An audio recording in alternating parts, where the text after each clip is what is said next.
Guys, people of South Africa, if it were true that xenophobic politics or this politics of foreigners must go trying to chase foreigners, and people of South Africa don't care about Pan-Africanism, if that was true, why did the people of South Africa reject Mr. Gayton Mchenzie's Patriotic Alliance?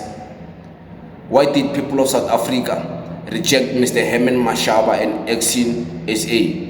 Why did the people of South Africa reject Operation DUDULA? You can't say Operation DUDULA didn't have enough time to campaign. They were all over the media, they were all over South Africa. TikTok, it was them. Everywhere you go, it was Operation DUDULA. So they had the clout. The message was clear. South African people heard their message. But guess what? Operation DUDULA couldn't contest for elections because people of South Africa rejected them. How did they reject them? They rejected them because they didn't have enough signatures for them to submit to IEC for their name to be included in the ballot box. They got rejected because they didn't have enough signatures. That's a rejection. Yeah, they can wanna take the IEC to court and wanna claim that the IEC was not fair to put them there. They didn't get enough vote to submit their name at the right time, and then finally when they ended up getting enough votes, IEC had closed the door, so they were still rejected. Mr. Patriotic Alliance, Mr. Gayton Mchenzie, he only got 2%. He got 2%. Of course, even the EFF was rejected by the voters. The EFF previously in 2019 was 11%. And then they took it from 11%, they took it to 9.5%. And Mr. Patriotic Alliance, with all those type of politics claiming South Africans care about chasing foreigners, why did he get 2%? And with South Africans bashing the EFF day in, day out, claiming that the EFF is for foreigners, the EFF want to open borders, why did they give the EFF 9.5 votes and they gave Gayton Mchenzie 2? If it were true that, yeah, this type of politics and they preach is the future, it's not. It was just popularized and it has died. Pan-Africanism is the real way. Even the MK party is trying to show you guys that Pan-Africanism, that's the type of politics, you know.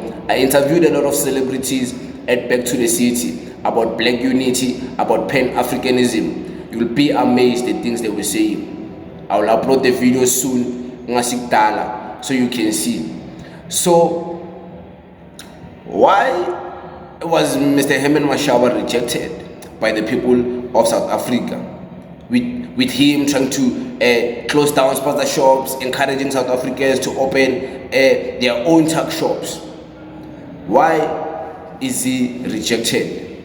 They rejected these three organizations combined together. They don't even make a quarter percentage of what the EFF got. The same EFF you guys claim is for foreigners, they want open borders. But at least it's for Pan-Africanism. And to prove that Pan-Africanism is the future, and to prove that xenophobic politics don't work, the ANC is not xenophobic. It's not xenophobic. African National Congress, how many votes did they get? They got 40% votes. The DA is not xenophobic. I've never heard the DA trying to chase foreigners. Instead, before elections, Madam Mchenzie was going to different platforms, telling the people of South Africa that we need foreigners in South Africa for the economy, for the work, you know, and for the labor. The DA, how many votes did they get? 21%. MK party, never heard MK party be xenophobic or speak against foreigners. How many votes did they get? They got 15%. So it's not true that these xenophobic politics are the future. Nah, they're not even the present. They were never even the past. It was just a hype, you know. It was just a hype, and because of a few setbacks in the economy of South Africa, a few politicians thought that they can maneuver their way into power by using hatred and segregating or trying to segregate black people in Africa to get votes. But they got rejected. They got rejected. and they're still gonna continuously get rejected because the MK party is not gonna advocate for xenophobia. The EFF won't, ANC won't, the DA won't. So it's all of these big four superpowers political party against these other small organizations. Do you think these small organizations will win against these four giants? They won't win. So it's a lost cause. You can continue fighting, of course, but you need numbers, you need power, you need the votes to finally make a change, to finally make the right decisions.